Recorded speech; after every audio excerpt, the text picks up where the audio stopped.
መከበር ከፈለክ እግዚአብሔርን ፍራ። ለክብርህ ጠበቃ አታቁም፣ አትከላከል። ዝም ብለህ እግዚአብሔርን ፍራ።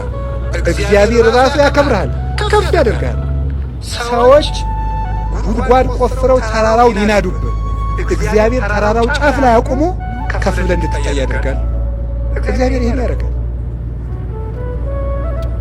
የልብ ደስታ እግዚአብሔር መፍራት። ከዚያስ ምን አለ ሲራክ? ለፈራሄ እግዚአብሔር ይመጽእ እኩይ።